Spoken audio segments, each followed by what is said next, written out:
നല്ല കാണാൻ സുന്ദരികളൊന്നും വേണമെങ്കിൽ പറയാം. അങ്ങനത്തെ നല്ല കുട്ടികൾ. ഈ സമയത്ത് സത്യം പറഞ്ഞു കഴിഞ്ഞാൽ എൻ്റെ കിളി പോയി. എനിക്ക് കഴിഞ്ഞ ദിവസം ഉണ്ടായ ഒരു ബാഡ് എക്സ്പീരിയൻസ് ഷെയർ ചെയ്യാൻ വേണ്ടിയിട്ടാണ് ഞാൻ വന്നിട്ടുള്ളത്.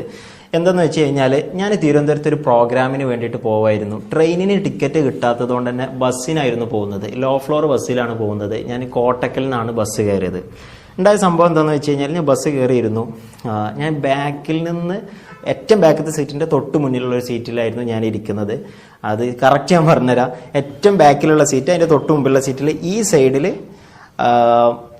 വിൻഡോ സീറ്റ് അല്ല, അതിൻ്റെ തൊട്ടിപ്പുറത്തുള്ള സീറ്റിലാണ് ഞാൻ ഇരിക്കുന്നത്. ഇതിൻ്റെ നേരെ ഇപ്പുറത്തുള്ള സീറ്റുണ്ട്, 2 സീറ്റുണ്ട്. അതിൽ ഒരു പെണ്ണും ഒരു ചെക്കനും ഉണ്ട്. അതിൻ്റെ തൊട്ട് മുമ്പത്തെ സീറ്റിൽ ഒരു പെണ്ണും ഒരു ചെക്കനും ഉണ്ട്. എൻ്റെ സീറ്റിൻ്റെ നേരെ മുമ്പിലുള്ള ഒരു സീറ്റിൽ ഈ വിൻഡോ സീറ്റിൻ്റെ അടുത്ത് ഒരു പെണ്ണുണ്ട്. ഇവർ 5 പേരാണ് ഒരു ഗ്യാങ് ആയിട്ടുള്ളത്. അതായത് അവർ എവിടെന്നാ കയറിയതെന്ന് എനിക്കറിയില്ല. കോളേജിലേക്ക് പോകോ വരോ എന്തോ ആണ് സംഭവം. അങ്ങനെ ഈ 5 പേരാണ് ഒരു ഗ്യാങ് ആയിട്ടുള്ളത്.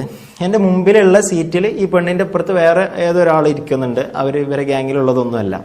സംഭവം എന്താണെന്ന് വെച്ച് കഴിഞ്ഞാൽ ഞാൻ ബസ് കയറി കുറച്ച് കഴിഞ്ഞ സമയത്ത്, അതായത് ലോ ഫ്ലോർ ആകുമ്പോൾ നിങ്ങൾക്ക് അറിയാം രാത്രിയിലാവുന്ന സമയത്ത് ലൈറ്റ് ഫുൾ ഓഫ് ചെയ്യും. പിന്നെ അതേപോലെ തന്നെ ഒരുവിധ ആളുകളെല്ലാവരും അതിൽ കിടന്നുറങ്ങായിരിക്കും. കാരണം ലോങ് യാത്രകൾക്കുള്ള ആളുകളായിരിക്കും അതിലുണ്ടാവുന്നത്. അപ്പം ഞാൻ വണ്ടിയിൽ കയറി ഉറങ്ങാൻ വേണ്ടി ശരിക്കും ഒരു ഉറക്കത്തിലേക്ക് എത്തുന്ന സമയത്തുണ്ട് എൻ്റെ തൊട്ടപ്പുറത്തു നിന്നുള്ള സീറ്റിൽ നിന്ന് ഒരു പല്ലിൻ്റെ ശബ്ദം പോലെ എന്ന് പറഞ്ഞിട്ടുള്ളൊരു ശബ്ദം കേൾക്കുന്നു. ഞാനിതെന്താ സംഭവം എന്ന് പറഞ്ഞിട്ട് ഇങ്ങനെ നോക്കുന്ന സമയത്ത് ഞാനിത് പച്ചക്ക് പറയുന്നതിൽ നിങ്ങൾ ആരും ഒന്നും വിചാരിക്കരുത്. കാരണം ഇത് ഇങ്ങനെ നിങ്ങൾക്ക് പറഞ്ഞ് മനസ്സിലാക്കി തരാൻ പറ്റുള്ളൂ. ഞാൻ അങ്ങനെ ഈ സീറ്റിലേക്ക് നോക്കുന്ന സമയത്ത് ഈ സീറ്റിൽ, ആ വിൻഡോ സീറ്റിൽ അറ്റത്തിരിക്കുന്നത് പയ്യനാണ്, ഇപ്പുറത്തിരിക്കുന്നത് ഈ പെണ്ണാണ്. ഈ പെണ്ണ് നേരെ ഈ പയ്യൻ്റെ മടിയിൽ തല വെച്ച് കിടക്കുന്നുണ്ട്. പിന്നെ ഈ ഒരു പല്ലി ഒച്ച ഉണ്ടാക്കുന്ന പോലത്തെ ഒച്ചയും കേൾക്കുന്നുണ്ട്. ഇനി ബാക്കി എന്താണെന്നുള്ളത് നിങ്ങൾക്ക് ഊഹിക്കാം.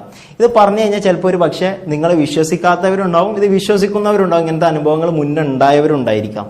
പിന്നെ അതുപോലെ തന്നെ എൻ്റെ മുമ്പിലുള്ള സീറ്റിലും ഇതുപോലെ തന്നെയുള്ള അവസ്ഥയാണ്. അതിൽ പെണ്ണാണ് ആ വിൻഡോ സീറ്റിൽ അവിടെ ഇരിക്കുന്നത്, ചെക്കനാണ് ഇവിടെ ഇരിക്കുന്നത്. എന്നിട്ട് ഒരു പെണ്ണും ചെക്കനും തമ്മിൽ എന്തൊക്കെ ചെയ്യാൻ പറ്റും എന്നുള്ള എല്ലാ സംഭവങ്ങളും നടക്കുന്നില്ല. പക്ഷെ ഒരുവിധം സംഭവങ്ങളൊക്കെ അവിടെ നടക്കുന്നുണ്ട്. എനിക്ക് ഫുള്ളായിട്ട് എക്സ്പ്ലെയിൻ ചെയ്തു തരാൻ വയ്യ. ഈ ഒരു സംഭവം അങ്ങനെ അവിടെ നടക്കുന്നുണ്ട്. സ്വാഭാവികമാണ്, ട്രെയിനിലൊക്കെ യാത്ര ചെയ്യുന്ന സമയത്ത് സ്ഥിരമായിട്ട് കണ്ടുകൊണ്ടിരിക്കുന്ന കാഴ്ചയാണ്. ഞാൻ വല്ലാതെ മെയിൻ്റ് ആക്കിയില്ല. നമ്മളെ പണി നോക്കി പോവാം എന്നുള്ള രൂപത്തിൽ ഞാനത് മെയിൻ്റ് ചെയ്യാതിരുന്നു. അപ്പോൾ എൻ്റെ മനസ്സിൽ തോന്നിയൊരു സംഭവം, എൻ്റെ മുമ്പിൽ സീറ്റിലൊരു കുട്ടി ഇരിക്കുന്നുണ്ട്, അവരെ ഗ്യാങ്ങിൽ ഒന്നെങ്കിലും നല്ലതുണ്ടല്ലോ എന്നുള്ളൊരു സംഭവം എൻ്റെ മനസ്സിൽ വന്നു. അങ്ങനെ വണ്ടി പോയി കുറ്റിപ്പുറം കഴിഞ്ഞ സമയത്ത് ഫുഡ് കഴിക്കാൻ വേണ്ടിയിട്ട് വണ്ടി നിർത്തി. ഫുഡ് കഴിക്കാൻ വേണ്ടി വണ്ടി നിർത്തിയ സമയത്ത് ഈ കുട്ടികളും ബസ്സിൽ നിന്ന് ഇറങ്ങി, ഞാനും ഫുഡ് കഴിക്കാൻ വേണ്ടി ഇറങ്ങിയിട്ടുണ്ടായിരുന്നു. അപ്പം ഈ സമയത്ത് ഞാൻ ഈ കുട്ടികളെ കണ്ടു. ഞാൻ ഇവരോട് ഇതിനെക്കുറിച്ച് പറയുകയോ ഒന്നും ചെയ്തിട്ടില്ല. കാരണം അവരെ ജീവിതം, അവരെ ലൈഫ് എന്ത് വേണേലും ചെയ്തോട്ടെ, എന്നാൽ നമ്മളെ ബാധിക്കുന്ന വിഷയമല്ല എന്നുള്ളതുകൊണ്ട് ഞാൻ പറയാൻ പോയില്ല. ഞാൻ അവിടെ എന്തെങ്കിലും ഇപ്പോൾ പറയാൻ പോയി കഴിഞ്ഞാൽ ഞാൻ അവിടെ ഒറ്റപ്പെടും, ഞാൻ തന്തവൈഭാവും സദാചാരവും എല്ലാ പ്രശ്നങ്ങളിലേക്കും ഞാൻ പോകും. അതുകൊണ്ട് ഞാൻ ഒന്നും ഉണ്ടാൻ പോയില്ല.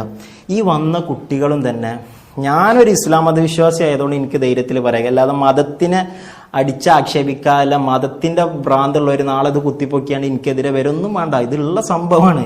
ഈ വന്ന കുട്ടികൾ 3 കുട്ടികളും നല്ല മക്കനൊക്കെ ഇട്ട് തട്ടൊക്കെ ഇട്ട് നല്ല കാണാൻ സുന്ദരികളൊന്നും വേണമെങ്കിൽ പറയാം. അങ്ങനത്തെ നല്ല കുട്ടികൾ കണ്ടു കഴിഞ്ഞാൽ നമ്മളെ ഇസ്ലാമിൽ പറയില്ല, നല്ല ഈമാനുള്ള കുട്ടികൾ എന്ന് പറയല്ലോ, അങ്ങനത്തെ തരത്തിലുള്ള 3 കുട്ടികൾ, 3 പെൺകുട്ടികൾ, ഈ 2 ചെക്കന്മാരും. ഒന്നും പറയാൻ പോയില്ല. ഭക്ഷണം കഴിച്ച് ഞാൻ തിരിച്ചു വന്ന് എൻ്റെ സീറ്റിലിരുന്ന് അതിന് ശേഷം അവർ വന്ന് ഇരുന്ന സമയത്താണ് ശരിക്കും ഞാൻ നെട്ടിപ്പോയത്. അതായത് എൻ്റെ മുമ്പിലെ സീറ്റിൽ ഞാൻ നല്ല കുട്ടിയെന്ന് വിചാരിച്ചിരുന്നിരുന്ന ആ കുട്ടീൻ്റെ നേരെ അപ്പുറത്തെ സീറ്റിൽ ഈ ചെക്കൻ്റെ കൂടെ ഇരിക്കണേ.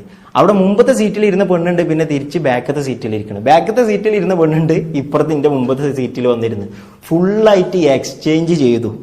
അപ്പൊ ശരിക്കും ഇവിടെ റിസർവേഷനിൽ ഒരാളിരിക്കും, ഒരാണിന്റെ ഷോട്ട് അവിടെ ഉണ്ട്, റിസർവേഷനിൽ ഇവിടെ ഒരാളിരിക്കും. എന്നിട്ട് ഇവർ ഇതിങ്ങനെ എക്സ്ചേഞ്ച് ചെയ്ത് കളിക്കുക. ഈ സമയത്ത് സത്യം പറഞ്ഞു കഴിഞ്ഞാൽ എൻ്റെ കിളി പോയി.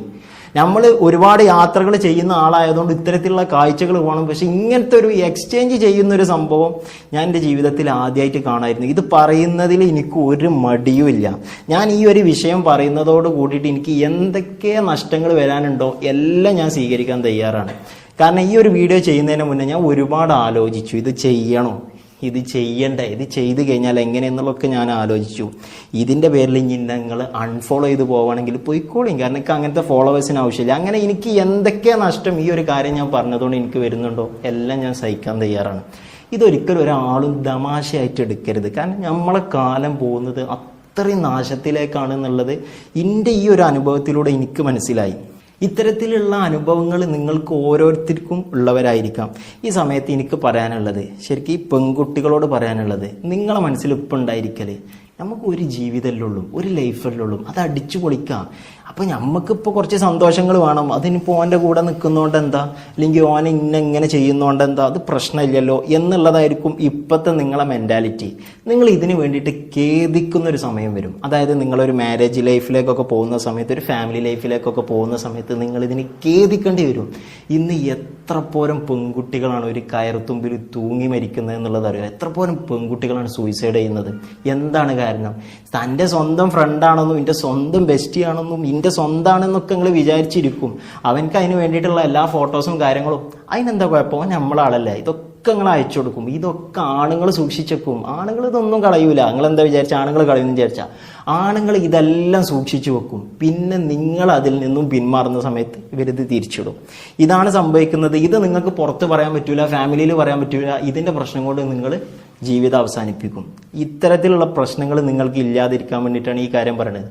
ഞാൻ മാമനായിട്ടല്ല പറയണത്. ഞാൻ 2K കിട്ടാൻ, ഞാൻ 2000 ജനിച്ചത്. ഈ സംഭവങ്ങൾ നിങ്ങളോട് എനിക്ക് പറയുന്നതിന് വേണ്ടിയിട്ട് ഒരു മടിയില്ല. പല ആളുകളും ഉണ്ട് കേട്ടോ, ഇതൊക്കെ കണ്ടതിന് ശേഷം പറയൂല. കാരണം എന്താ, പറഞ്ഞു കഴിഞ്ഞാൽ നമ്മൾ അമ്മാവൻ വൈബാവും, നമ്മൾ തന്ത വൈബാവും, നമുക്ക് സമൂഹത്തിൽ വില ഇല്ലാത്തവരാവും, നമ്മളെന്താ നൂറ്റാണ്ടുകളിൽ നിന്ന് ബസ് കിട്ടാത്തവരാവും. ഇങ്ങനത്തെ പ്രശ്നം കൊണ്ട് ആരും ഈ ഒരു പ്രശ്നത്തിന് പ്രതികരിക്കൂല. ഇത്തരത്തിലുള്ള കാര്യങ്ങൾ പെൺകുട്ടികളെ ശ്രദ്ധിച്ചോളൂ. നിങ്ങൾ ജീവിതത്തിൽ അനുഭവിക്കേണ്ടി വരും. ഇനി ആൺകുട്ടികളോടാണ് പറയാനുള്ളത്. നിങ്ങൾ എന്താ വിചാരിച്ചത്, പെൺകുട്ടികൾ പോട്ടെ, ഒന്ന് പോയാൽ നമുക്ക് വേറെ ഒന്നിനെ കിട്ടും, അത് എക്സ്പ്ലോർ ചെയ്യാലോ എന്നുള്ള രൂപത്തിൽ നിങ്ങൾക്ക് ഇങ്ങനെ എക്സ്ചേഞ്ച് ചെയ്ത് കളിക്കാമെന്ന് നിങ്ങൾ വിചാരിച്ചോ? ആൺകുട്ടികളെ ശരിക്കും നിങ്ങൾ പെടും.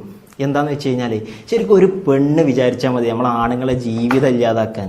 എന്നോട് ഏതെങ്കിലും ഒരു പെണ്ണിന് ദേഷ്യം ഉണ്ടെന്ന് വിചാരിക്കാം, അവൾ എനിക്കെതിരെ ഒരു പീഡന കേസ് കൊടുത്തു കഴിഞ്ഞാൽ ഞാൻ അവളെ തൊട്ടിട്ട് പോലും ഉണ്ടായിരിക്കൂല. എന്നാലും അവൾ എനിക്കെതിരെ ഒരു പീഡന കേസ് കൊടുത്തു കഴിഞ്ഞാൽ ഞാൻ ജയിലിൽ പോകണം. പിന്നെ ഞാൻ അവിടെ തെളിയിക്കണം ഞാൻ ഈ പെണ്ണിനെ ഒന്നും ചെയ്തിട്ടില്ല എന്നുള്ളത്. എൻ്റെ കുടുംബക്കാരുടെ മുന്നിൽ, എൻ്റെ കൂട്ടുകാരുടെ മുമ്പിൽ, എൻ്റെ വീട്ടുകാരുടെ മുമ്പിൽ എല്ലാം ഞാൻ തെളിയിക്കണം. കോടതിൻ്റെ മുമ്പിൽ വരെ ഞാൻ തെളിയിക്കണം തെറ്റ് ചെയ്തിട്ടില്ല എന്നുള്ളത്.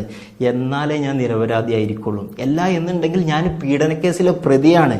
നമുക്കതിലൂടെ വരുന്ന മാനനഷ്ടങ്ങൾ ആര് നികത്തും? അപ്പോൾ ഒരു പെണ്ണ് വിചാരിച്ചു കഴിഞ്ഞാൽ നമ്മുടെ ജീവിതം തകർക്കാൻ പറ്റും എന്നുള്ള കാര്യം നിങ്ങൾക്ക് പല ആളുകളുടെയും ജീവിതത്തിൽ നിന്ന് അനുഭവപ്പെട്ടിട്ടുണ്ടായിരിക്കും. ഒരു പെണ്ണിനെ നുള്ളിക്കഴിഞ്ഞാൽ, അല്ലെങ്കിൽ പിച്ച് കഴിഞ്ഞാൽ എന്താണ്, ഒരു പെണ്ണിനെ നുള്ളിക്കഴിഞ്ഞാൽ അത് പീഡനക്കേസാണ്. അപ്പോൾ അതുകൊണ്ട് തന്നെ ആൺകുട്ടികൾക്ക് പണി കിട്ടും എന്നുള്ള കാര്യത്തിൽ ഒരു സംശയവും വേണ്ട. അതിന് കുറച്ചൊരു ഗഡ്സുള്ള പെണ്ണുങ്ങളാണ് എന്നുണ്ടെങ്കിൽ നിങ്ങൾക്ക് അതിൽ പണി കിട്ടും. ഇനി എനിക്ക് പറയാനുള്ളത് പ്രിയപ്പെട്ട രക്ഷിതാക്കളോടാണ്. അതായത് നിങ്ങൾ സ്വന്തം മക്കൾക്ക് ഏറ്റവും നല്ല വിദ്യാഭ്യാസം കൊടുക്കണം എന്ന് കരുതിയിട്ട് പുറത്തേക്ക് പഠിപ്പിക്കാൻ വിടുന്ന സമയത്ത് നിങ്ങൾ കുട്ടികൾ നശിച്ചു പോകും എന്നുള്ള കാര്യത്തിൽ ഒരു സംശയവും വേണ്ട. ഇത് ഞാൻ ഒരുപാട് ആലോചിച്ചിട്ട് പറയുന്ന കാര്യമാണ്. കാരണം എന്താ, പുറത്തേക്ക് പഠിക്കാൻ പോകുന്ന എല്ലാ കുട്ടികളെയും വിമർശിക്കുകയല്ല ഞാൻ ചെയ്യുന്നത്. പുറത്തേക്ക് പഠിക്കാൻ പോകാമെന്ന് പറയുമ്പോൾ എറണാകുളത്തേക്കായാലും തിരുവനന്തപുരത്തേക്കായാലും ബാംഗ്ലൂർക്കായാലും വിദേശ രാജ്യങ്ങളിലേക്കായി കഴിഞ്ഞാലും നമ്മൾ വീട് വിട്ട് പോയി കഴിഞ്ഞാൽ അവർക്ക് തെറ്റിലേക്ക് പോകാനുള്ള ഓപ്പർച്യൂണിറ്റികളാണ് അവിടെ തുറന്നു വരുന്നത്. ഒരു ഓപ്പർച്യൂണിറ്റി ഒരു മനുഷ്യർക്ക് വരുന്ന സമയത്ത് സ്വാഭാവികമായിട്ടും മനുഷ്യനാണ് തെറ്റിലേക്ക് പോയേക്കാം. അതുകൊണ്ട് തന്നെ ഒരിക്കലും എൻ്റെ കുട്ടി ഒരിക്കലും അങ്ങനെ പോവില്ല. എൻ്റെ കുട്ടി എൻ്റെ കുട്ടിയിൽ എനിക്ക് വിശ്വാസം, എൻ്റെ കുട്ടി അങ്ങനെ ചെയ്യൂല എന്നുള്ളതൊക്കെ എല്ലാ രക്ഷിതാക്കളും പറയും. പക്ഷെ നിങ്ങളെ കുട്ടികളും നശിച്ചു പോകും എന്ന് കരുതി പുറത്തേക്ക് പഠിക്കാൻ പോകുന്ന കുട്ടികളെല്ലാവരും ഇങ്ങനത്തെ നശിച്ചു പോയവരാന്ന് ഞാൻ ഒരിക്കലും പറയുന്നില്ല. എനിക്ക് പേഴ്സണലി അറിയുന്ന ഒരുപാട് എൻ്റെ സുഹൃത്തുക്കളുണ്ട് നല്ല രീതിയിൽ പഠിക്കുന്നവർ. പക്ഷെ ഇതിനുള്ള ചാൻസ് അവിടെ ഉണ്ട് എന്നുള്ളതാണ്. അപ്പോൾ അത് പ്രത്യേകം എല്ലാ രക്ഷിതാക്കളും ശ്രദ്ധിക്കുക. കാരണം ഇന്ന് നമ്മുടെ കാലം അങ്ങനെയാണ് പോയിക്കൊണ്ടിരിക്കുന്നത്. ലഹരിൻ്റെ കേസായി കഴിഞ്ഞാലും ഇത്തരത്തിലുള്ള കേസുകളായി കഴിഞ്ഞാലും ഇവരെ ബ്രെയിൻ വാഷ് ചെയ്തിട്ട് അവരെ വശീകരിക്കാൻ തയ്യാറായിട്ടുള്ള ഒരുപാട് ആളുകൾ ഇന്ന് കെണിയിൽപ്പെടുത്താൻ വേണ്ടിയിട്ട് നടക്കുന്നുണ്ട് എന്നുള്ളതാണ് ഇതിൻ്റെ സത്യം. അപ്പം എത്ര നല്ല കുട്ടിയാണെന്നുണ്ടെങ്കിലും അവൾ നശിച്ചു പോയേക്കാം, അല്ലെങ്കിൽ അവന് നശിച്ചു പോയേക്കാം. അപ്പം നിങ്ങൾ വിചാരിക്കുന്നുണ്ടാവും ഇപ്പം നാട്ടിൽ പഠിക്കുന്ന കുട്ടികൾ ഇങ്ങനെയൊക്കെ ചെയ്യുന്നുണ്ടല്ലോ, ചെയ്യുന്നുണ്ടാവും. പക്ഷെ അതിനൊക്കെ നമുക്ക് പരിധികളുണ്ട്, ലിമിറ്റേഷൻസ്. ഇപ്പം ഡെയിലി വീട്ടിൽ വന്നു പോകുന്ന കുട്ടിയാണെന്നുണ്ടെങ്കിൽ അവർക്ക് ആ ഒരു ടൈമേ ഉള്ളൂ. അത് നല്ല രീതിയിൽ രക്ഷിതാക്കൾ ശ്രദ്ധിച്ചു കഴിഞ്ഞാൽ ഒരു പ്രശ്നമില്ല. എന്നാൽ പുറത്ത് പഠിക്കാൻ പോകുന്ന കുട്ടിയാണോ, ഞാൻ ഹോസ്റ്റലിൽ ഉണ്ട് ഇട്ടാ എന്ന് പറഞ്ഞു കഴിഞ്ഞാൽ എങ്ങനെ മനസ്സിലാക്കാൻ പറ്റും ഹോസ്റ്റലിൽ ഉണ്ട് എന്നുള്ളത്? അപ്പം അതുകൊണ്ട് തന്നെ ഇങ്ങനത്തെ അവസരങ്ങൾ അവർക്ക് വരും എന്നുള്ളതേ ഞാൻ പറയുന്നുള്ളൂ. അതില്ലാതിരിക്കാൻ വേണ്ടിയിട്ട് മാക്സിമം ശ്രമിക്കുക എന്ന് കരുതി പുറത്തേക്ക് പഠിക്കാൻ പോകുന്ന കുട്ടികളെല്ലാവരും ഞാൻ വിമർശിച്ചു എന്നുള്ള ഒന്നും പറയണമെങ്കിൽ കുറേ ഫെമിനിസ്റ്റുകൾ അതൊക്കെ ഇത് കുത്തിപ്പൊക്കിക്കാണ്ട് വരും, ഞാൻ അതിനെ വിമർശിച്ചു ഇതിനെ, ഞാൻ ഒരാളെയും വിമർശിക്കുന്നില്ല, ഞാൻ പുറത്തേക്ക് പഠിക്കാൻ പോകുന്നതിനെ വിമർശിക്കുന്നില്ല. പക്ഷെ ഇത്തരത്തിലുള്ള അവസരങ്ങൾ വന്നേക്കാം. അത് ശ്രദ്ധിച്ചു കഴിഞ്ഞാൽ പിന്നീട് നമുക്കതിന് ഖേദിക്കേണ്ടി വരില്ല എന്നുള്ളത് ഞാൻ പറയുന്നുള്ളൂ. ഇനിയിപ്പോൾ പുറത്തേക്ക് പഠിക്കാൻ പോയ കുട്ടികൾ പറയാണ് അങ്ങനൊന്നും നടക്കണില്ല എന്ന് നിങ്ങൾക്ക് ആർക്കെങ്കിലും പറയാനുണ്ടെങ്കിൽ നെഞ്ഞത്ത് കൈ വെച്ചിട്ട് ഏതെങ്കിലും പുറത്ത് പഠിക്കാൻ പോയ ഒരു പെൺകുട്ടിക്ക് പറയാൻ പറ്റുമോ ഞാൻ പറഞ്ഞ സംഭവങ്ങളൊന്നും നടക്കാറില്ല എന്നുള്ളത്? നിങ്ങൾ പറയും, ഏതെങ്കിലും ഒരു കുട്ടി വന്ന് പറഞ്ഞാൽ മതി, നെഞ്ചത്ത് കൈ വെച്ച് പറയണം നിങ്ങൾ പറഞ്ഞതൊക്കെ നുണയാണ്, പുറത്ത് പഠിക്കാൻ പോണ കുട്ടികളൊന്നും ഇങ്ങനെ ഒന്നും ഉണ്ടാവില്ല, എല്ലാവരും നല്ല കുട്ടികളാണെന്ന് നിങ്ങൾക്ക് പറയാൻ പറ്റുമോ? ഒരിക്കലും പറയാൻ പറ്റൂല. കാരണം നമ്മൾക്ക് ഒരുപാട് അനുഭവങ്ങളുണ്ട്. ഇത് നിങ്ങൾ പ്രത്യേകം ശ്രദ്ധിക്കുക. നിങ്ങൾ എന്ത് വേണമെങ്കിലും ചെയ്തോ, ഇനിയിപ്പോൾ ഞാൻ പറഞ്ഞെന്ന് കരുതിയിട്ട് ആരും നന്നാവാൻ പോകുന്നില്ല. ഏതെങ്കിലും ഒരാൾക്ക് ഇതിൽ നിന്ന് എന്തെങ്കിലും മനസ്സിലായി കഴിഞ്ഞിട്ടുണ്ടെങ്കിൽ ഇതിൻ്റെ ഇത്രയും കാലം ഞാൻ വീഡിയോ ചെയ്താൽ എനിക്ക് അത് ഉപകാരപ്പെട്ടത് ഇപ്പോഴാണെന്ന് ഞാൻ മനസ്സിലാക്കും. നിങ്ങൾക്ക് എന്ത് വേണമെങ്കിലും ചെയ്തോളും, പക്ഷെ ഇതുപോലെ പബ്ലിക്കായിട്ട് ഒരു രീതിയിലും നിങ്ങൾ ചെയ്യരുത്. കാരണം അത് നിങ്ങളെ ജീവിതം നശിപ്പിക്കും. അതായത് ഇപ്പോൾ ഒരു ചെക്കൻ ഇപ്പോൾ ഇതൊരു വീഡിയോ എടുത്ത് സോഷ്യൽ മീഡിയയിൽ ഇട്ട് എന്ന് വിചാരിക്കാം. നിങ്ങൾ ഇങ്ങനെ ചെയ്യുന്ന ഒരു വീഡിയോ എടുത്ത് ഒരാൾ സോഷ്യൽ മീഡിയയിൽ ഇട്ട് കഴിഞ്ഞാലുള്ള ലീഗലി ഉള്ള പ്രശ്നങ്ങൾ നമുക്ക് മാറ്റി വെക്കാം. അത് പിന്നെ അവനക്കത് പ്രശ്നമാവും, അവനുള്ളിലാവും, ഒക്കെ ആവട്ടെ. പക്ഷെ ഈ ഒരു വീഡിയോ സോഷ്യൽ മീഡിയയിൽ ഇട്ട് കഴിഞ്ഞാൽ ആ ചെക്കൻ്റെയും പെണ്ണിൻ്റെയും ജീവിതം നശിച്ചോ ഇല്ല, ജീവിതം പോയില്ലേ? അപ്പോൾ അതുകൊണ്ട് തന്നെ ഇത്തരത്തിലുള്ള കാര്യങ്ങൾ ശ്രദ്ധിക്കുക. ഇത്ര എനിക്ക് പറയാനുള്ളത്, വലിച്ചു നീട്ടി പറയണില്ല. ഇതിനാരും വേറെയുള്ള രീതിയിലൊന്നും കാണേണ്ട ആവശ്യമില്ല. ഞാൻ കണ്ടൊരനുഭവം ഞാൻ പങ്കുവെച്ച് എന്നേ ഉള്ളൂ. ഇതിനേക്കാളും വലിയ അനുഭവങ്ങൾ ചിലപ്പോൾ നിങ്ങളും കണ്ടിട്ടുണ്ടായിരിക്കാം. എനിക്കത് പറയാനുള്ളൊരു പ്ലാറ്റ്ഫോം ഇന്ന് ഉണ്ടായത് കൊണ്ട് ഞാൻ അതിൽ പറഞ്ഞു എന്നുള്ളതേ ഉള്ളൂ. അല്ലാതെ ഇതിൻ്റെ ബാക്കിൽ എനിക്ക് വേറെ ഒരു ഉദ്ദേശങ്ങളും ഇല്ല. പിന്നെ എനിക്ക് പറയാനുള്ളത് കല്യാണം കഴിക്കാൻ പോണ ചെക്കന്മാരോടാണ്. പൊന്നുമക്കളെ നല്ല ശ്രദ്ധിച്ചോളി എന്ന് മാത്രമേ എനിക്ക് ഈ വിഷയത്തിൽ പറയാനുള്ളൂ. വേറെ ഒന്നും എനിക്ക് പറയാനില്ല. സ്വന്തം മക്കളെ നല്ല രീതിയിൽ നോക്കിക്കഴിഞ്ഞാൽ പിന്നീട് ഖേദിക്കേണ്ടി വരില്ല എന്നുള്ളത് മാത്രമേ എനിക്ക് ഈ അവസരത്തിൽ പറയാനുള്ളൂ. അപ്പോൾ ഈ വീഡിയോ കണ്ടിട്ട് നിങ്ങൾക്ക് എന്തെങ്കിലുമൊക്കെ ഇതിൽ നിന്ന് കിട്ടിക്കണമെന്ന് തോന്നുകയാണെന്നുണ്ടെങ്കിൽ വീഡിയോ ഷെയർ ചെയ്തോളിയും. ആർക്കെങ്കിലുമൊക്കെ ഉപകാരപ്പെടുന്നുണ്ടെങ്കിൽ